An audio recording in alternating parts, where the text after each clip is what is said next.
ladies and ladies and ladies and gentlemen.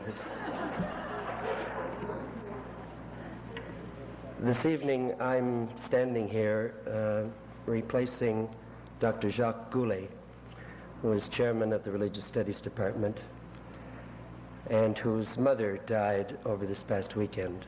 And so Jacques and his family are in Quebec looking after the family and attending the funeral.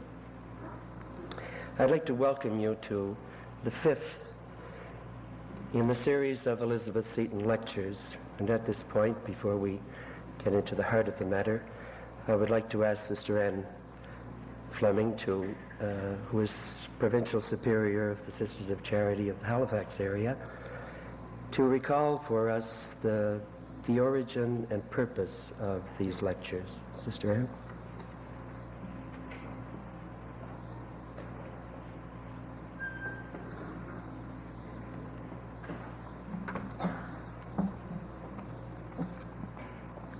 Good evening, everyone. I know many of you have probably heard much of this before, but I'd like just to recall again the origin and purpose of the Elizabeth Seton Lecture Series. In the academic year 1978-79, the Halifax province of the Sisters of Charity funded an endowment in the Religious Studies Department to establish an annual lecture series on the general theme of Christian presence in the world, past, present, and future. The purpose of the endowment was to promote the tradition of Mount St. Vincent University as expressed in its philosophy and objectives.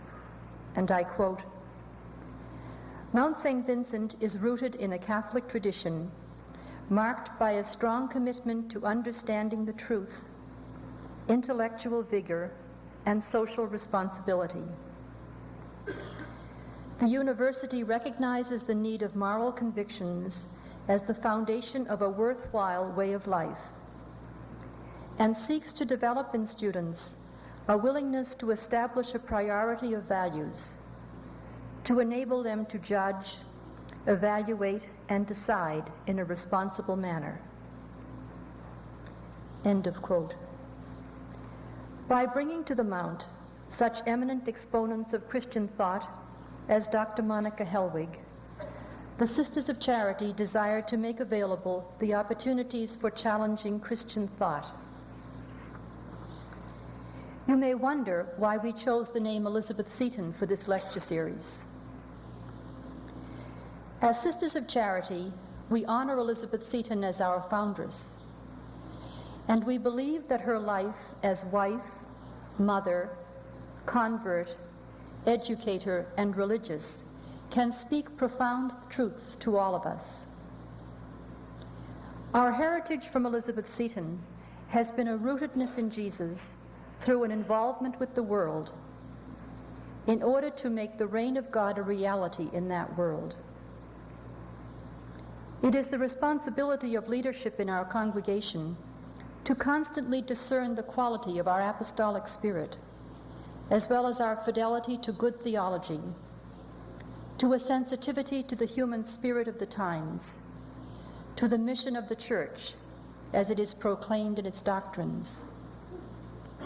And we look at Elizabeth Seton's journey for a source of affirmation of where we see ourselves in today's world.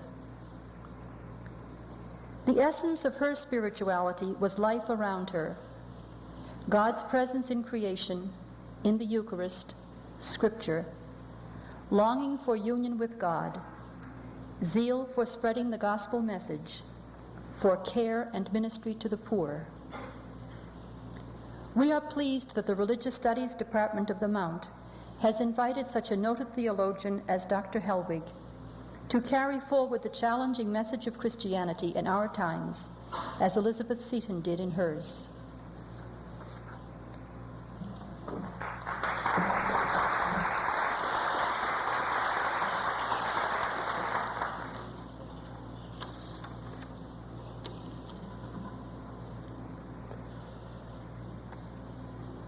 Friends, I have the pleasure of introducing to you Dr. Monika Hellwig. Some years ago, in a book called Journeys, edited by Gregory Baum. Monika Hellwig, in a rather moving autobiographical journey, or description of her own Christian journey, recalled many years ago an experience about her first communion.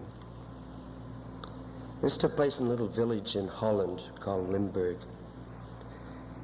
And she remembers the catechism classes that were part of the necessary preparation for First Communion. And she says that the particular village school she attended, and I'm quoting her at this point, prided itself on its very high catechetical standards. Whereas in other schools the catechism question would be proposed, and the candidates for First Communion were supposed to give the answer, in this school, the number of the question in the catechism would be called out, and the pupil was expected to recall both the question and the answer. It may have been as early as this time, after her family's flight from Germany, or perhaps shortly afterwards, when she said goodbye to her mother on a dock in Holland, when Hitler's armies were about to roll over the country, that the seeds of some later convictions were planted. The conviction, for example, that traditional wisdom is not passed on primarily by purely intellectual connections. The conviction that one's own experience is valid knowledge. And the conviction that the books one has read, the ideas one has exchanged, the great minds one has met, all represent a very small constitutive factor in one's approach to theology when placed beside basic, personal life experiences. Dr. Hellwig, of course, has an outstanding academic record. Before starting her career in theology, she had a degree in law and an interdisciplinary degree in the social sciences. And since that time, she has published 7 books, contributed chapters to 10 others, has written numerous articles for various journals, has become a full professor of religious studies at Georgetown University, and has lectured in many places throughout the world.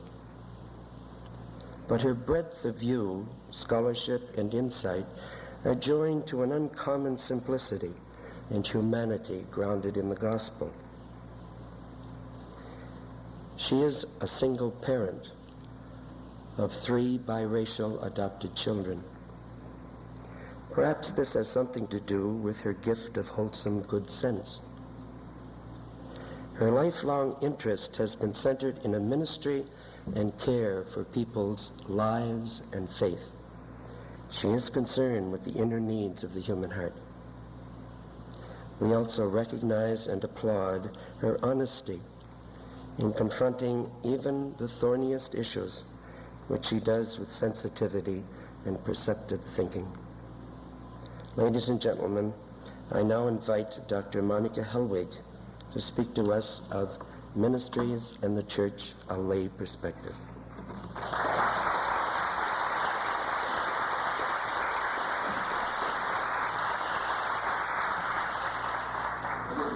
Good evening. I'm very happy to be here with you. I listened to a lecture in the other section of this yesterday and had great difficulty hearing. Can the people in the very back rows hear me now? Could I ask you a favor? If I move too far away from the mic, or if my voice fades, could you wave wildly so that I'll know? Because I really would like to communicate with all of you for the whole time that I'm going to be speaking. I'm going to try to tie together the 3 talks that I'm giving, but at the same time to present them in such a way that each of them will make complete sense if you can come to only one or the other. And I will leave time at the end for questions, comments, observations that you might like to make. You probably found that the title aroused your curiosity. You know, why would there be a special lay perspective on the question of ministries and church. I'll tell you how I came to that title. There has been a great deal written and discussed in the past 10 years or so on the topic of ministries, and it's arisen out of an ecumenical situation. Much of it has been in bilateral consultations of the churches, and these would be conversations held from time to time in a semi-official capacity by theologians and officials of different denominational groupings. And some of them have been held internationally and some nationally in different countries, and some have been quite fruitful. Many of those have been concerned with the question of ministries, which, as you know, is one of the questions that divides us quite badly. One thing that I've noticed is that a professional, if you like clerical, but I would rather say professional way of asking those questions tends to go like this. Now, what is the basic proper structure for the Church of Jesus Christ? What's the proper structure that Jesus himself intended, or that is somehow authoritatively established as the right thing? And once we know what that institutional pattern is, then let's talk about the roles that people should play within it. At the proper way of defining those roles, the proper way of assigning them to certain people, and what we might designate the proper expectations as to the way they will fulfill the roles. What I'd like to suggest is that this kind of discussion doesn't touch most of the laity, that there's a different kind of ecumenism going on among the laity of the churches, and there's a different kind of interest in discovering church and ministries, and it moves in the opposite direction. I think it moves in the direction of asking, what difference is Christianity supposed to make? Does it answer any of my problems or your problems? Any of the problems of the town with perhaps its unemployment situation, or the city with its problem of high crime, or the neighborhood where an industry is closing down, or whatever? Does it help any of the problems that really preoccupy us? And I think the question that the laity are asking is, what am I as a Christian supposed to do, and how does that relate to other Christians? How do we do it together? If you think about it a moment, that means that the laity don't so much ask, now what's the proper pattern, proper blueprint for the institution of the church, and secondly, what are the roles in it? But rather the other way around, they're asking, now what should we be doing, and by the way, how do we do it together? Which is like asking first, what is the service that God asks of us, the ministry that God asks of us, and how, by that ministry, or by those ministries in the plural, do we set about building a church, being a church, becoming a church? That is why I think that perhaps a more radical way of asking the questions that theologians are currently discussing about the ministries in the church, a more radical way of asking it is a lay way of asking it. Now, I want to make one explanation. The clergy and the professionals of the church are also laity, of course, but there are some of us that are more lay than others. And what we mean basically by laity is, of course, the holy people of God. What we mean by laity basically is not people who don't have a particular function, but what we mean is those who are baptized into the ongoing effort of the Christian way and the Christian mission in the church. So speaking as a person who is not quite as lay as some of you are privileged to be, because being a theologian makes me, in one sense, a professional, speaking as a less privileged person in the church to some of you who are more privileged, I want to say there is a sense in which all of us are the laity, but there's a sense in which you can ask the question better if you become as lay as possible. In other words, if you don't have a status claim in relation to what you do in the church, if your identity in the church is that of being a person who walks the way, as the earliest Christians said, the way of Jesus, and tries to do the work of Jesus in the world, we are so much hampered once we get some status by the particular roles that we play within it. How do we set about asking that question about ministries and church, what they are, what they should be, what they might be, and how to grow towards what they might be? How do we set about asking that? Well, I'll show you my way of asking it, but you may have your own. My way of asking it is to go back first to asking myself, what is Jesus about? And how does he seem to understand the redemption? Now, I'm going to talk about that a little more tomorrow in detail, but I will fill it in sketchily now. Secondly, to ask, what does it mean for us to be rooted in the resurrection and the Eucharist as that call that gathers us together? And thirdly, what have we learned? What problems have we had? What problems have we solved in the history of Christian cultures and societies? And then fourthly, what does that say about the contemporary scene? That's my way of asking it, and I'll take you on a tour through my way of asking it. When we look at the person of Jesus as presented to us in the Gospels and as understood by his earliest followers, certain things stand out immediately very strongly. I used not to see them as sharply until I began to have in my classes at Georgetown a number of students who had no Christian background at all.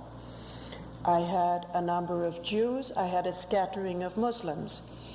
On one occasion, I had a very bright young Russian who had been raised with a real hatred for religion and who, since he was studying in the States, came and asked me whether he might come to my class because he said, you know, they argued against it so hard, I'm determined to find out what it's about. I really want to know what's in it. And I've had a number of Japanese who were raised in a totally secular environment. Speaking with those students about what they saw in the Gospels, what they saw in the figure of Jesus, I became conscious in a vivid way, in a new way, of some aspects that we take for granted. And the first one is this, that Jesus apparently left a reasonably comfortable private life as a craftsman, as a kind of middle-class person of his time, to follow a vagabond existence out of compassion. That's the first thing that becomes very clear. And if you ask, what is the object of his compassion? Well, suffering, of course, people who are suffering. But more specifically, not only people who are suffering physically, though the Gospels make an issue of it, that he is concerned with physical suffering, to relieve physical suffering. But much more, it seems to be compassion for people who have no purpose and no hope and no real sense of community, no real sense of the power, the comfort, the state of belongingness that would normally be theirs if they had that heritage of community which as Jews they ought to have had. So the first thing that stands out is the motivation of Jesus appears to be compassion.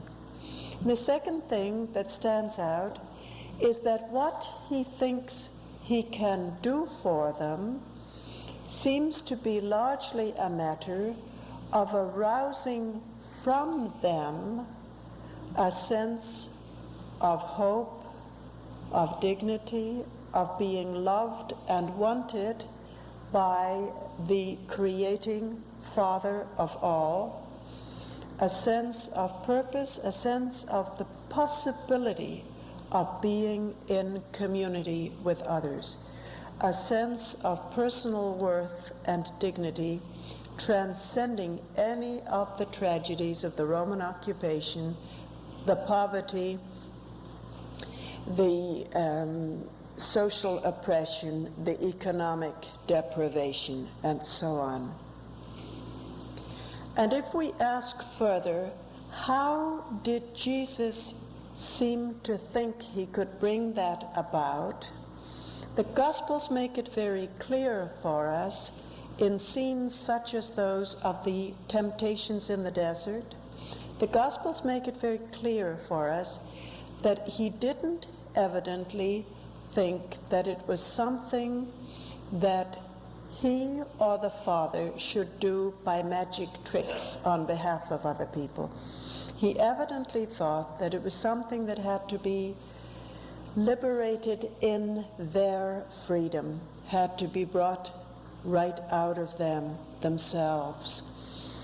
He evidently thought that it was something that could be liberated out of their own freedom, out of their response, out of their faith. Secondly, if we're to take the temptations in the desert in the immensely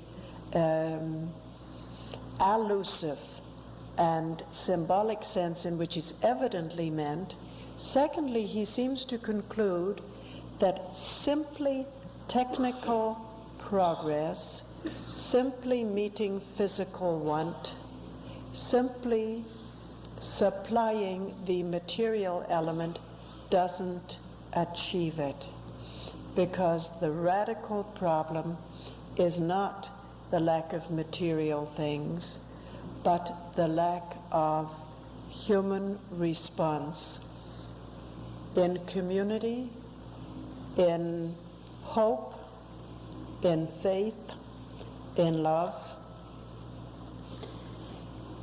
And if we're to take seriously the many stories, the many miracle stories, the many stories of the encounters of Jesus, he sees those about him as though they were half dead, as though they were sleepwalking, as though they were running around hysterically in a panic, as though they didn't have it, if you like, didn't have their lives gathered up together, focused, as though they were not open to the divine call and therefore not open to one another. If we ask ourselves, where are we rooted when we talk about Christian ministries and about being church? And we look at our origins and ask, so what is the redemption that Jesus sees? He tells, of course, a number of wonderful stories about it. And all of them focus very sharply on the question of the direction, the focus, the attention of human life. Perhaps the most central one is the story of the prodigal son. The issue is whether people are at home in the Father's house. And then the issue is not only specifically whether they are quite obviously marching off in the wrong direction, but whether they are pretending to be at home like the older son and yet are not tuned in there at all. But perhaps Jesus gives us some much more specific indications of redemption when he talks to the ordinary people, inviting them to realize that the reign, the rule, the presence, the power, the consolation of God is not something very far away that they should wait for because it's not yet ready to descend upon them, but is something that is there in their hearts, in their midst, in the present, at hand. And when he gives them such very simple instructions as to how to find their reconciliation with God and with one another, very simple instructions, because he teaches them so largely in parables. And in his parables, he's saying, don't look at some very learned disquisition. Don't look at some very complicated legal structure. Don't look at some specially delegated person who's supposed to mediate and bring it to you. Look for the power of God, the outreach of God to you in the simplest things of life. Reflect on the things that are immediately in your experience and look for God acting there. It is, of course, in the story of the death and resurrection of Jesus, and more particularly in the Eucharist as drawing Christians into that we begin to get a clearer indication as to how we fit into the picture. It's clear that from the beginning, Christians have passed on to one another the message, the understanding, the vision, the inspiration that somehow it's in the death of Jesus and entering into the death of Jesus that one comes to the new creation, the breakthrough into a new life. But the puzzlement, of course, for earliest Christians as for us is, how do you do that? We all supposed to be martyrs? The earliest Christians, I say earliest, the Christians of the 2nd century began to make it extremely plain that it was not intended that way, and that people were not supposed to turn themselves over for martyrdom, turn themselves in to the imperial forces for martyrdom. But the New Testament and the early church give us some very strong indications. When Jesus celebrated his farewell meal with his disciples, he inspired them to look at the whole horrendous reality of his arrest and his execution and torture death, and therefore the smashing of their hope. He inspired them to look at the whole thing in the context of a ritual that already made sense to them, a ritual that already had packed into it centuries of prayer, centuries of spiritual vision and perception. the ritual of the Passover Seder. And in doing that, he was saying, in effect, now we're celebrating Passover together. Whether it was actually a Passover meal that night doesn't really matter. Some New Testament scholars quarrel about that. It's neither here nor there. It's clear that the intent is that we interpret his death in that context. So the Gospels show us Jesus celebrating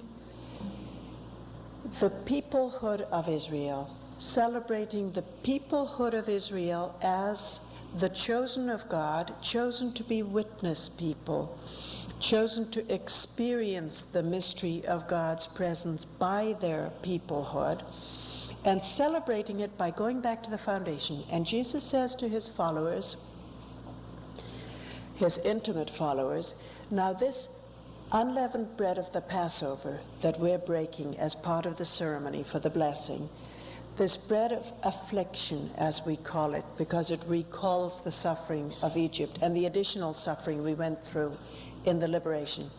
This bread of the very poor, because it's desert bread and it's unleavened. This bread of the radically new, because instead of the leavening process, the sourdough leavening process, which links it to the old, we begin afresh with it because it's unleavened.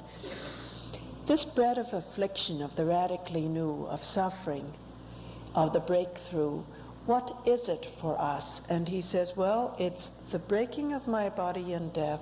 Share that with me. And this sharing of the cup of wine, the cup of the crushing of grapes, which becomes the symbol of joy, and yet it's drawn out of suffering.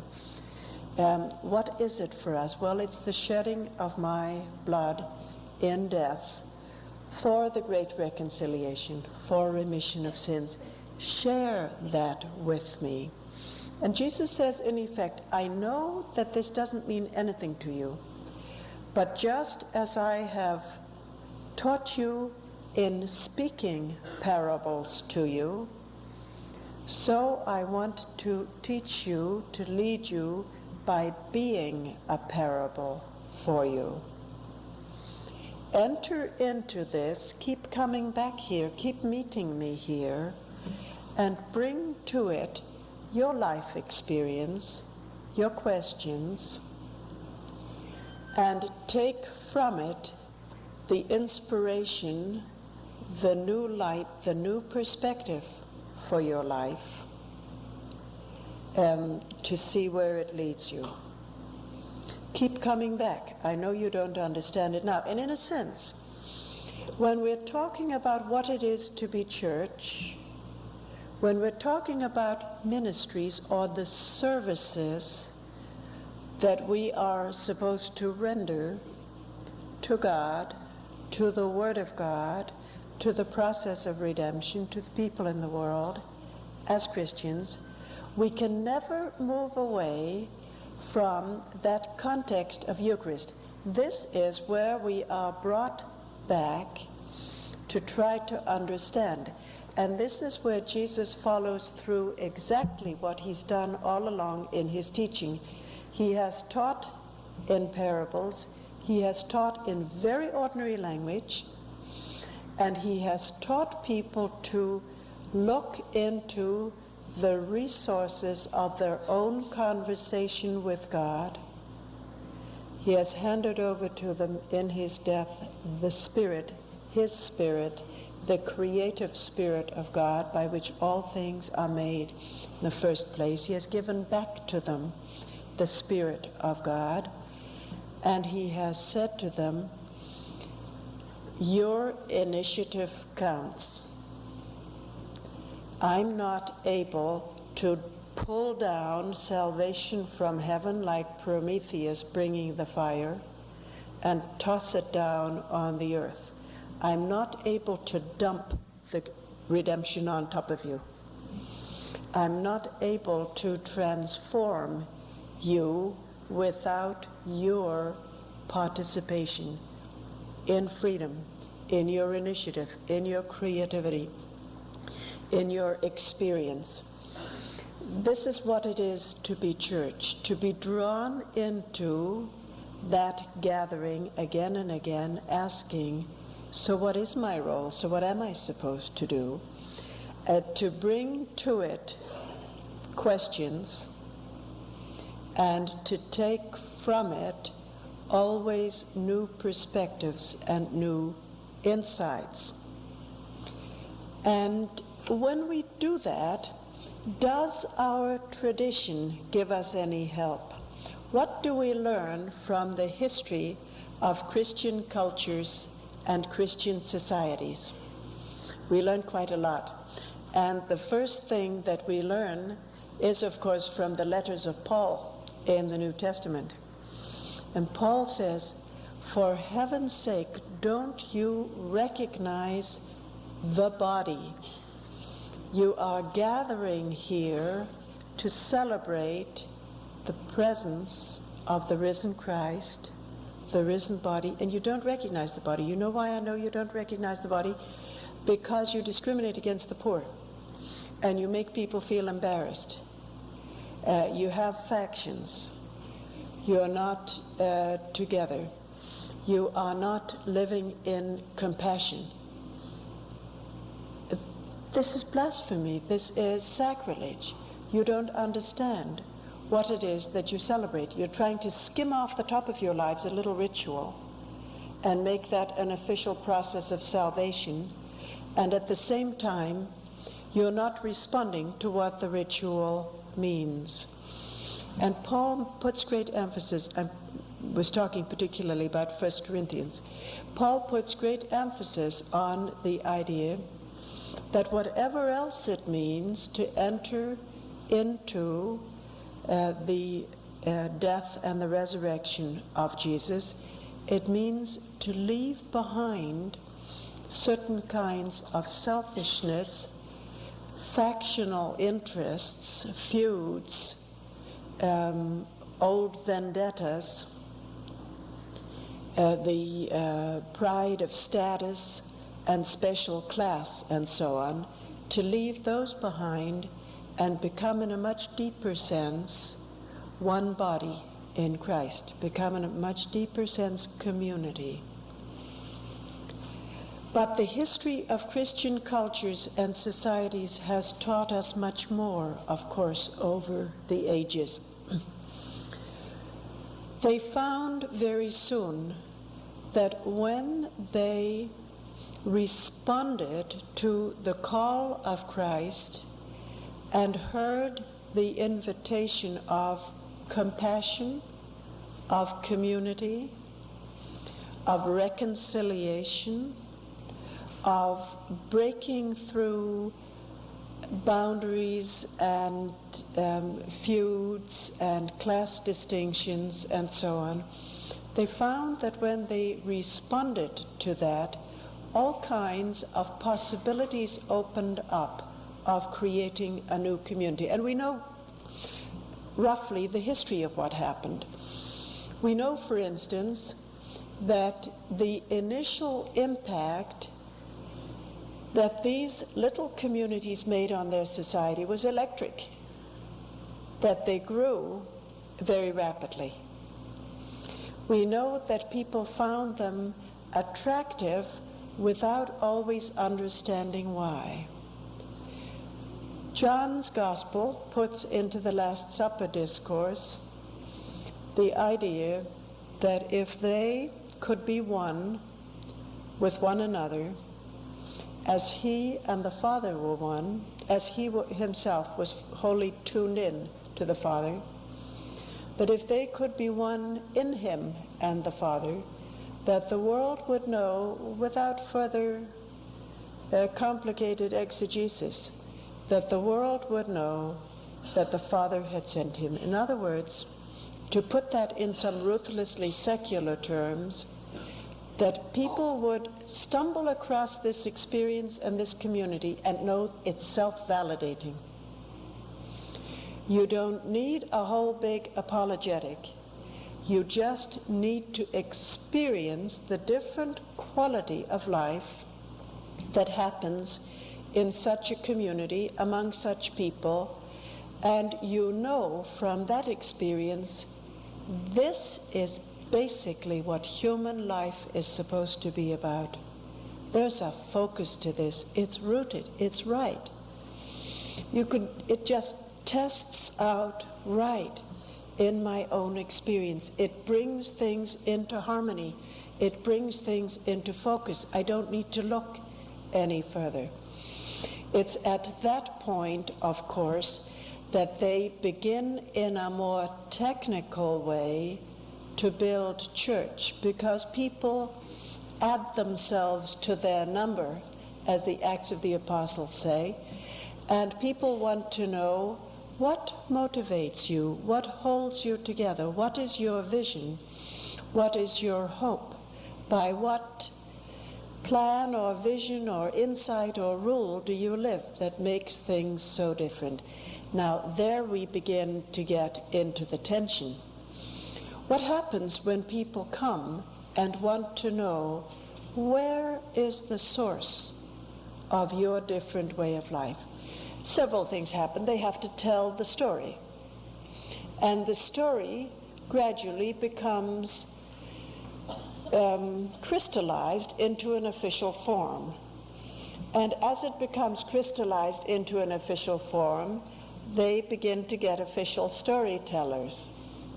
There comes to be an orthodox way of telling it, and other ways are heterodox. And there come to be quarrels over the telling of the story. Moreover, as the groups get larger, there come to be rules for holding those communities together. The spontaneity of gathering to enter into the mystery of the death of Jesus and the rebirth of Jesus in his community to a radically new life, the spontaneity of that, of course, as time goes by, tends to be lost. And larger groups do this together. More and more rules are made. By the end of the 2nd century, it seems to be mandatory that the person who presides over such a celebration be specially designated by the bishop. As a few more centuries go by, you also have the conviction that the basic celebration of gathering in the remembrance of the death of Jesus and gathering to meet him personally in that action, you begin to have the conviction that that doesn't even properly happen unless the person has been designated by a certain ordination to the task. Gradually, we also find that the authority of this community, which begins as an authority of expertise, of having experienced it and knowing it from within, it begins as an authority of being able to link you with the roots, the origins, becomes much more an authority, which means the right to command and to be obeyed and to apply sanctions if it's not obeyed.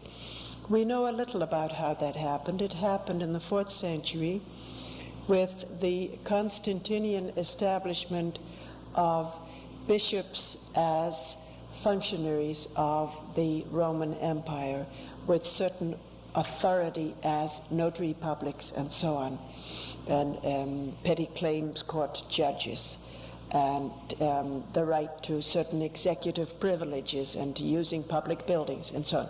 We know a little about how that happened.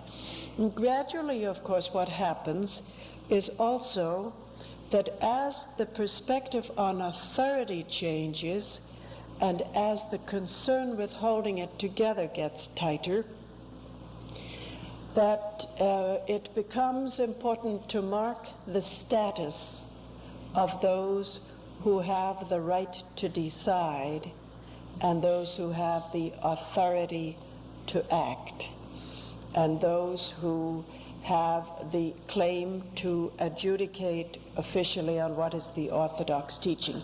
And more, a whole structure comes in that parallels the structure of civil society. That isn't in itself a treason, a betrayal of the original impetus, the original impulse, the original thrust. Any movement, any group that grows large eventually has to have structures to support it. But you know where the problem comes? Life will always structure itself, it must. But the structures never beget life. Never. Life structures itself, but the structures are there simply as a support for the life that recreates and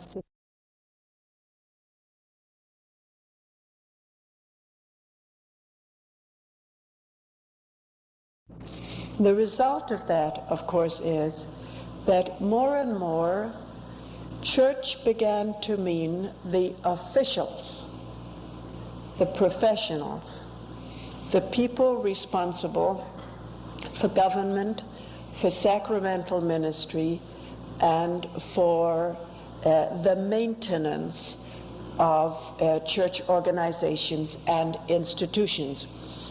But if church means the official institutional structure, then of course the ministries of the church are those functions that are done by the officials.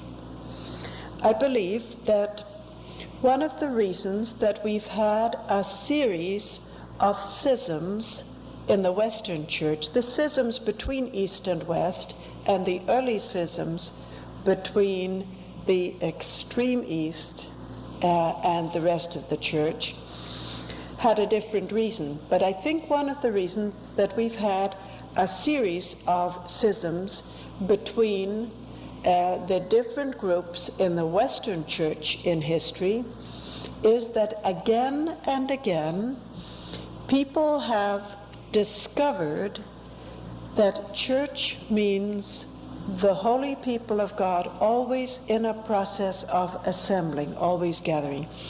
And again they've discovered it because they responded to the gospel asking, well, what should we be doing? And found themselves gradually moving into ministries, services, helping tasks for other people, and found themselves discovering again and again that this is what was building church from the grassroots. We had it early in the West. We had it, for instance, with the Waldensians, about whom we don't hear very much anymore, but who began by asking, what should we as Christians be doing about our lifestyle? What does the gospel tell us about how we should live? They thought, well, they should live really with very great detachment from material things, and if others were in want, go forth and share with them. They thought, secondly, that they should live in a constant attention to God. That is to say, that they should constantly be praying, and the best way to do that would be to meditate on the scriptures and to share their insight and their understanding with one another. And the third thing they thought they ought to be doing would be to go out and relieve suffering, because that, after all, is what Jesus set out to do, to go out in compassion to those least fortunate. All of those things together might not have made for a great schism, but you know what else they thought they had to do? They also thought that once you were set on fire with the inspiration of the good news of Jesus and his way of life, that you should surely go out and share that with other people. And so they began to preach. And it seemed to them that to share with others the good news of what had brought about a conversion, a new hope, a new life, a new love in your own life, a new joy, that surely to go out and share that with others was quite basic to the Christian vocation. However, the problem of who was allowed to preach had become a very thorny technical quarrel, as between, for instance, local clergy licensed by bishops and friars, mendicants licensed by the Holy See, licensed directly by the Pope. One way or another, this had become an issue of a professional monopoly, a professional closed shop, and it was so bitter, it caused a rift in the church. From the Waldensians onwards, with, for instance, the Hussites in Eastern Europe and the Wycliffites in England, and then, of course, the followers of Luther in Germany, the followers of Zwingli in Switzerland, the renewal of popular participation and piety in England, the Reformed churches of the Netherlands, the Presbyterian churches of Scotland. With all of these different movements, again and again, I believe, what was breaking through was a strong thrust of lay realization. We are the church, and there are tasks, there are ministries. There is a building of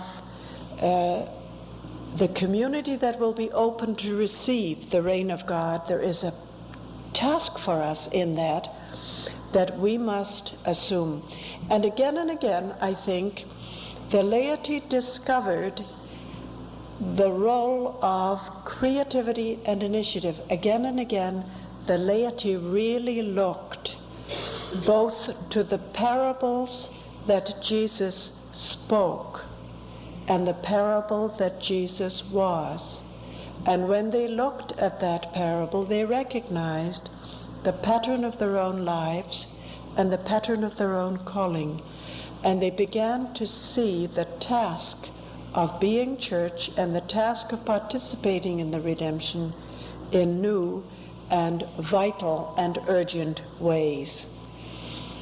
I believe that there is a reason for the fact that today we're able to look at this with somewhat less tension than we have been able to in the West for many, many centuries.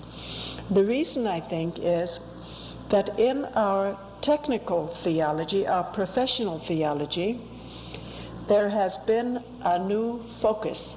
And the new focus has been in the direction of looking first at the content of Christian hope, looking first at what theologians refer to as eschatology, the reflection, the discussion, the understanding of the outcomes of where it's all supposed to lead, what's supposed to happen. Now, our professional, technical ecclesiology, that's our discussion about the church and what the church is and what it should look like and what it should do, and also who plays the roles in it, has been very much changed in the last generation or so, since shortly before Vatican II, when this trend was not very respectable, and ever since Vatican II, when it's been very respectable. Our focus has changed so that we are really asking, what is church? Not so much in terms of trying to go back into history and look at a pattern of institution, which would then be a divine gift and which would tell us it must always look like this, and then we do things within that structure. but rather we've now been looking at church in terms of looking forward. What is church supposed to do? What is it there for? And we've begun to see it as a movement in history. When you read the various chapters, which are like a patchwork quilt, they're a compromise of the document that we know as Lumen Gentium, which is the document, the dogmatic constitution on the Church of Vatican II. You will notice that although it's a patchwork, although it's a compromise document, that again and again the notion breaks through that we're looking at a great hope. We're looking at a great vision of the reign of God to which we're called. And that what we are as church is a movement towards it. We're a people making a pilgrimage through history, trying to approach this. That the reign of God, the kingdom, is a gift held out to us, and that the church is our attempt to move forward to accept that gift. Now, because we are therefore looking at church from, so to speak, the other end of history, not from the point of view of its beginning and trying to establish the pattern that was built into it, but from the point of view of its end and trying to see what its task is. For that reason, I think we are able today to ask the question of what our ministries in the church should be, and therefore how we should be together as church in a much more peaceful way, much more peaceful than we've been able to do for a very, very long time. And when we look at that, what do we find? Well, we find that in our contemporary experience, as in the experience that is given to us in the story of the Acts of the Apostles and the exhortations of the letters of Paul and the various scenarios sketched for us in the Gospels, that today as then, the task is to relieve suffering, to move towards others in compassion, to offer hope and to offer purpose, to create community in universal dimensions. That's to say, to keep chipping away at those things that divide us, at those things which cause us to excommunicate one another, those things which cause us to consider others as not quite human, or not entitled to the same consideration, or not one with us in the same common destiny. To provide vision, to provide the vision that will make that possible, and to provide that vision out of our memories. And it's at that point that it becomes part of our ministry to hand on what we have experienced and what we have learned about the person of Jesus and about the community of Jesus. What we have experienced and learned about the death and resurrection, the gathering of peoples in the Eucharist of his Paschal mystery, of his passage through death to a new mode of life, a new dimension of life. It's in that context that part of our ministry is surely to hand on the grand vision of all creation, of the relationship of creation to its creator, the grand vision of history, of its relationship to God, who not only launches us into existence, but sustains us, redeems us, and welcomes us. It's in that context that the passing on of Christian doctrine, Christian stories, Christian rituals takes on a very important aspect for all of us. This is part of the service that we have to offer. And it's in that context that I would like to think of the handing on of the Christian faith with its vision and its way of life as something that happens even more in the family than it does in the parish church. Something that happens even more in the ordinary structure of the way we relate to people, the things we do, the way we do or don't acquire property, the way we do or don't use titles, the way we do or don't construct patterns, values, expectations, institutions in our society. I would like to think that the ministry of handing on the faith is happening even more in all of those ordinary settings than in the catechism class or the Sunday sermon or the seminary or the Sunday school, or whatever. When we look at that model, our ministry, our task, in an all-embracing way, if you draw all of this together, is to make God present for one another experientially. It's to create an environment, to create a pattern of relationships, to create a vision of reality which makes the love of God, the power, the presence of God, the ongoing interest of God in each human creature very concretely, tangibly present. There's a lovely story of a medieval Jewish writer who was asked, it was Moshe ben Maimon, he was asked a legal question, whether you are bound to treat a proselyte to Judaism exactly the same way as you would treat a born Jew. And he said, yes, as to the marriage laws, as to various social obligations, as to making up a minyan, etc. Exactly. You're supposed to treat the proselyte exactly the same way as the born Jew. And then he mused, but you know, in a lot of ways, the position of the proselyte is never really quite the same. And he said, I've thought about it and thought about it, why that is so. And I've come to the conclusion that if you're born and raised a Jew, in a Jewish family, in a Jewish community, you feel God like the ground under your feet.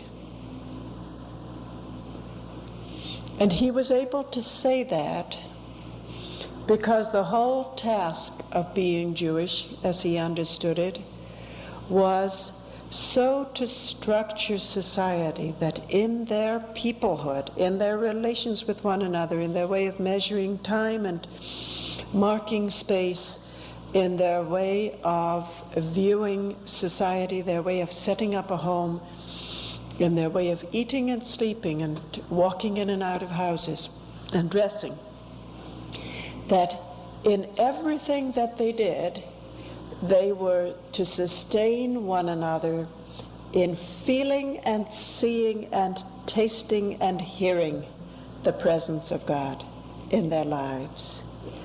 What I'm suggesting is that perhaps if we go back and look at Jesus as the parable, look at the things he did, the way he related to people, and the things that he taught, what he said, that it becomes clear that for him the ministry, the task into which he's inviting his followers, is in a sense a renewed, intensified picking up again of that heritage. So to act in compassion, in fellowship, in sharing of ideals and goals, so to act in structuring of society and redressing wrongs, in passing on your vision and your understanding that the presence of God, the power of God, the love of God becomes tangible in people's lives like the ground under their feet on which they solidly stand.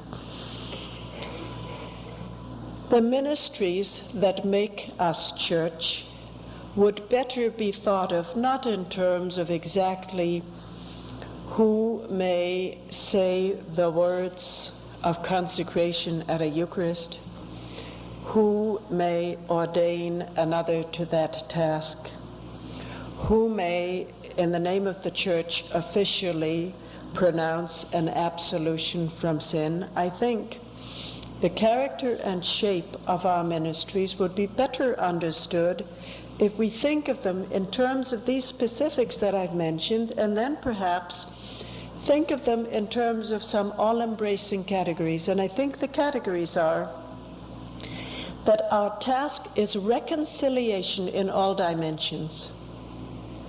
Reconciliation with one another, reconciliation with the limitations, the suffering, the deprivation, the mystery of our lives in history, in a sinful history. Reconciliation with God, who calls us, God who has launched us into existence, who sustains us at all points, and into whose power and mercy we have to commit ourselves when we hand over the controls in death. Reconciliation with all the circumstances, reconciliation with the earth in which we live, and reconciliation with ourselves in our own createdness, in our own finiteness, and in our own distortions and limitations. The second category of Christian ministry, which constitutes church as I see it, is also an all-embracing category. I think second category in which we might think of it is liberation. That our ministry, as we are inserted into the task of Jesus, is every kind of liberation from every kind of bondage, whether it's the bondage of fear, of hatred, of factual deprivation and oppression by poverty, in which we should reach out to others as Jesus indeed did, whether it's the bondage of physical pain in illness and other kinds of distress, whether it's the bondage of false identities, false values, false goals, wrong structures, oppressive structures in our society, false desires, and so on. So one way of looking at it is reconciliation, 1,000 kinds of reconciliation at every level, international and familial. Another way of looking at it is liberation, 1,000 kinds of liberation, whether it's a very concrete issue that has to be dealt with politically on a large scale, economically on a large scale, or whether it's something so very simple in the life of an individual. The third category in which I'd like to suggest an understanding of Christian ministry and of what it means to be church is welcome. I think that one of the ways of describing the alienation, the sinful condition, the distress in which we are and from which we need to be redeemed is our not being at home, our not feeling accepted, our not being welcomed unconditionally into the world. It seems to me that the pattern that we get from the person of Jesus and the pattern that we get from the earliest days of the church is a pattern of welcome to others, welcoming people into the world, into our immediate community, into an exchange of friendship, acceptance, dignity, equal involvement in destiny, equal right to plan the future, and so on. What I've been suggesting, and I will stop quickly so that there's time for questions and comments. What I've been suggesting is perhaps if we take a radically lay approach to the question, a lay perspective to the question of Christian ministries and Christian church, we wouldn't so much be at odds with certain categories and rules and specifications and definitions, as simply be talking at a far deeper level from which church can be recreated.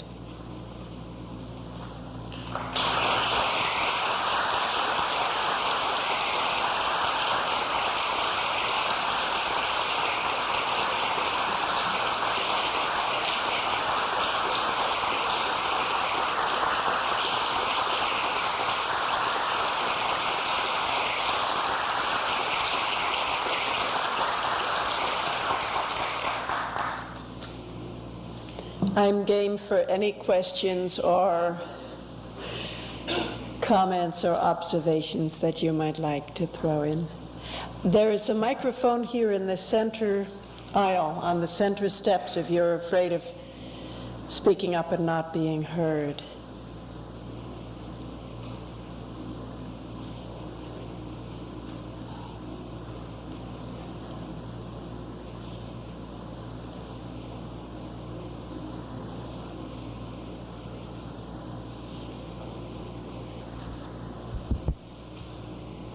Dr. Hellwig, you mentioned about the necessity for the Christian community to take ideas and insights from the past Christian communities and Christian communities that are in existence right now. And I'm wondering what your response is to, shall we say, the theological left, who would say that we also have a responsibility as Christians to take our ideas and goals from groups who don't claim themselves to be Christian, like the more humanistic type of approach. What's your response to that? Well, I would certainly say no less than Pope Paul VI in his initial encyclical, Ecclesiam Suam, where he said that as he thought about what it meant to be church, it seemed to him that you could think of it in terms of dialogue, and that he saw that as a dialogue of the human community with Christ, with Jesus individually, and that he saw it as a dialogue of the believers of Jesus, the followers of Jesus, with one another. But he also saw it as a dialogue, for instance, among the churches, that he saw it as a dialogue of the Catholic Church, for which he spoke, with the other groups of Christians concerning their experience, their tradition, that he saw it further as a dialogue of Christians with people who followed other religious traditions, and even as a dialogue of believers with other groups of people, other traditions, other spokesmen of other insights in the world, speaking of their experience. And it seemed to me that Paul VI was not at all thinking that it was the business of the church to instruct them all, that he really thought that we should be learning from the experience of all these people. Certainly, ever since my undergraduate days, I have had the deepest admiration for many Marxists. When I was an undergraduate at the University of Liverpool, certainly the most generous, idealistic, and deeply, deeply committed people went to the Marxist group out of sheer compassion for the suffering that they had seen. Rabbi Jacob Neusner, who is a prominent Jewish writer, made a comment that I find very helpful. He was talking about Judaism in America, and he said, people have asked me as an historian to try to work out why it is that so many Jews in America abandoned their Judaism. He said, when I began to address myself to that, the first thing I realized is it's very difficult to define what it means to abandon Judaism or to be faithful to it. And then he says, I came to the conclusion that Judaism really has three strands. And one is what you might call in the narrow sense the religious strand. It consists of rituals that we do and prayers that we say and a language that we use and scriptures that we read and Talmud and Torah and Midrash that we study and so on. The second strand, he said, would be a strong ethical strand that along with it are some very strong convictions of what is a decent, honest way to live and what isn't. And the third strand is what he called a messianic thrust. That is to say, a revolutionary vision of how life ought to be much better for people. Now, he saw not nearly as much defection from Judaism as the people who asked him to do the study. And the reason he saw not nearly as much defection is that he felt that people like, for instance, Marx himself and many noted Marxists who are his followers were not altogether defecting from Judaism. They were rediscovering a neglected element of Judaism and making it stand for the whole, so that they had taken the prophetic anger over the oppression of the poor and had built a whole philosophy of life and a whole inspiration, a whole way of life out of that. And I think that is very often true, that we should, as religious people, should not be too quick to suppose that those of us who jangle the rosary beads very loudly and rattle the pious phrases are the ones who have kept the tradition and that the others have dropped it. Matthew has Jesus saying that calling out, Lord, Lord, may not be all that significant, and that in the end it's the question of whether you do the will of the Father, and that, by the way, in the last analysis, the final judgment is something much more like a scrutiny of where did you stand in relation to common human suffering, in relation to the people who are hungry, the people who are stripped of their dignity, the people who are refugees and homeless, etc. You know, that in the end, that this is the crucial, decisive question. So I think if we're to take Jesus himself and his teachings as parable, we could, of course, not afford to ignore the inspiration of groups that use no religious language, that don't have Lord, Lord over their doorpost or their constitutions.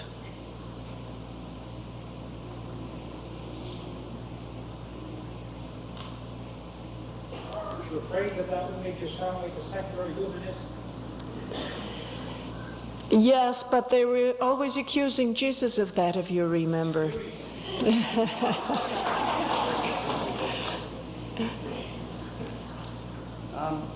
Dr. Hellwig, your vision seems to speak of a need to integrate the empirical sciences with the Christian vision. And since empirical science verifies itself in facts, and Christianity looks ahead with a vision, how do you see that integration taking place in the future? It's a good question. You know, it's a question that the theologians are wrestling with quite a bit, and none more vigorously or continuously than the so-called liberation theologians, most of them from Latin America. They have one very neat, quick way of designating this, but that doesn't mean that the operation is neat or quick. It's very complicated and very messy.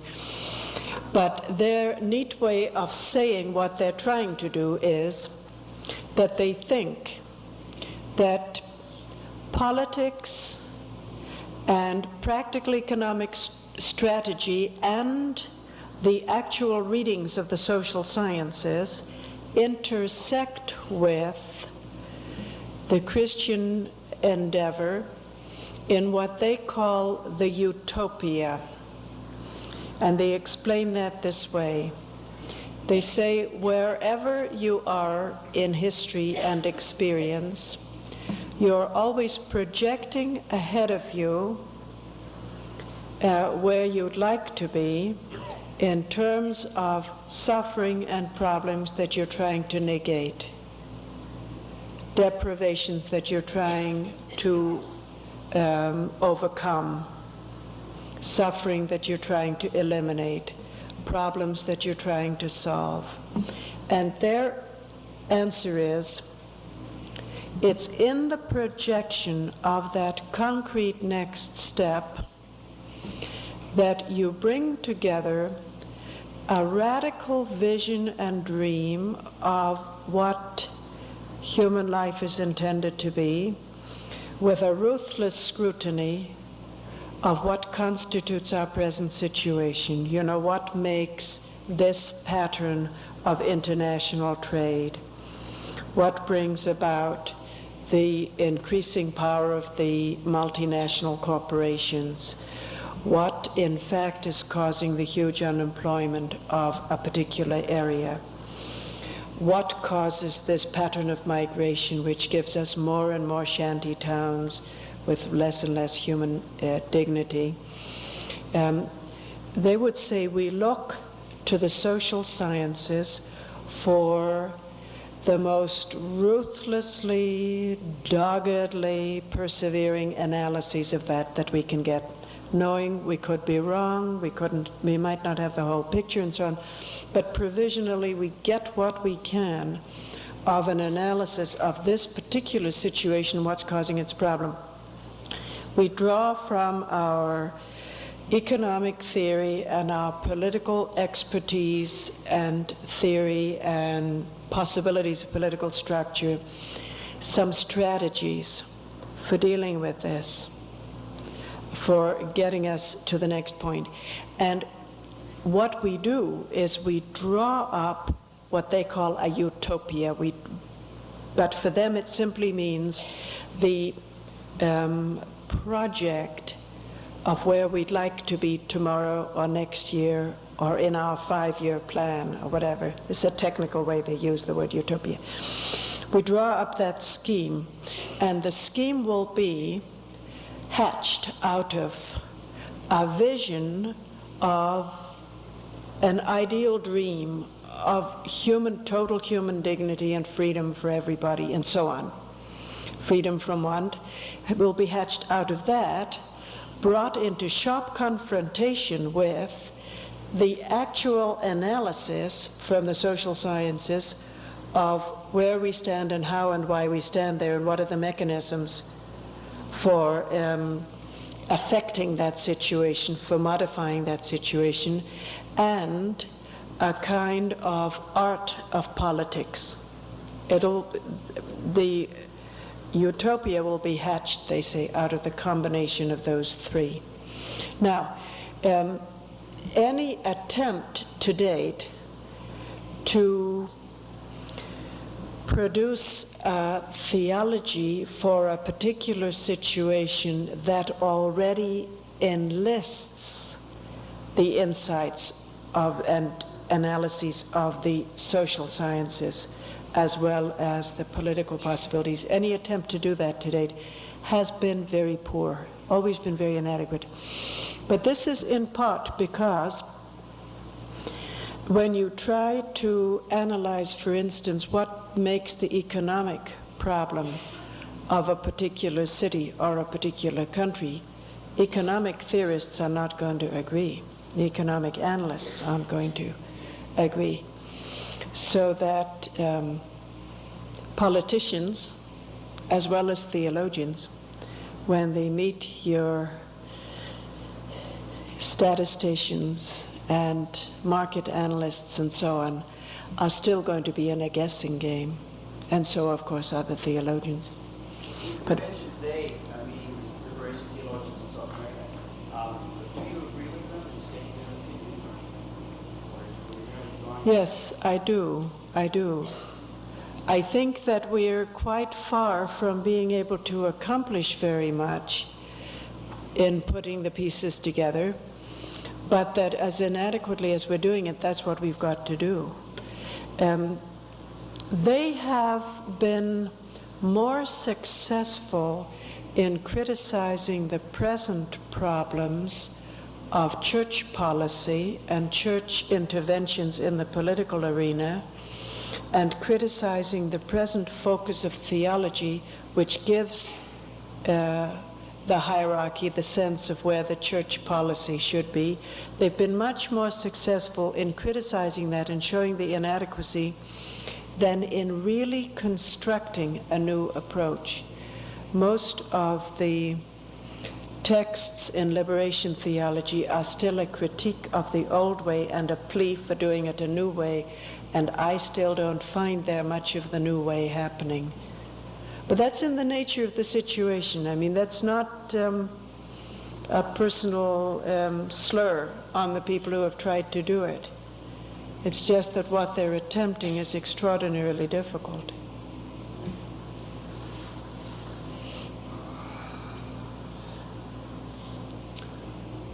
Dr. Hellwig, you spoke about the desirability of looking at the activity of the church, of being church, as a much deeper way of thinking of ministry than the structure of the church would be.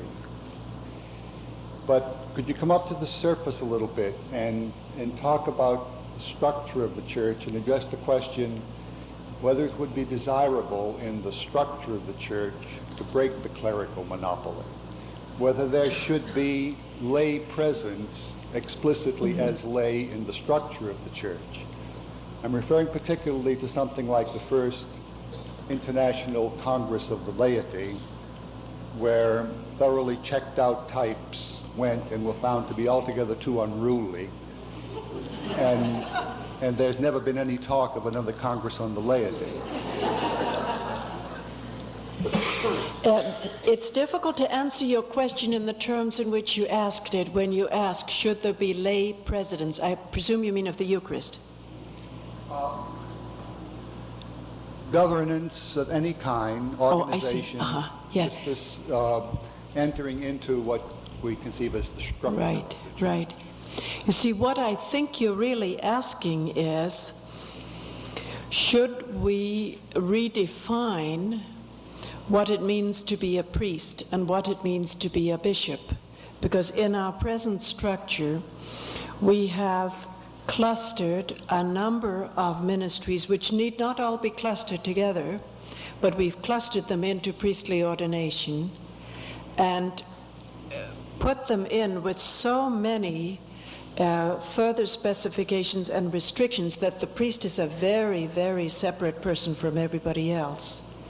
You see, such as, for instance, that he must be celibate in the Western Church, that he must be male, that he must have a certain kind of education, and so on.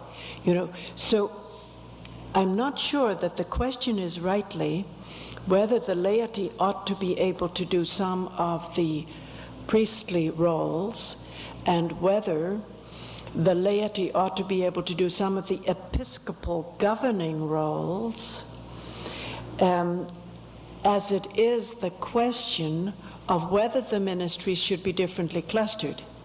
See, at present, by definition, a bishop is someone who rules a diocese and assigns people to jobs and makes certain decisions and gives certain permissions and represents the local church in Rome and so on. So if we were to assign or open up some of the bishop's tasks to the laity, what it would really mean would be that we'd be redefining what it means to be bishop and what it means to be lay, and likewise with the priesthood.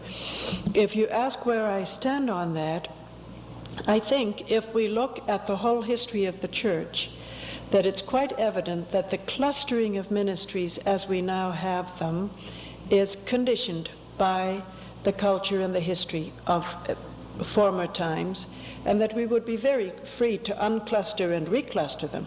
This wouldn't be theologically a problem, though it is always a problem in any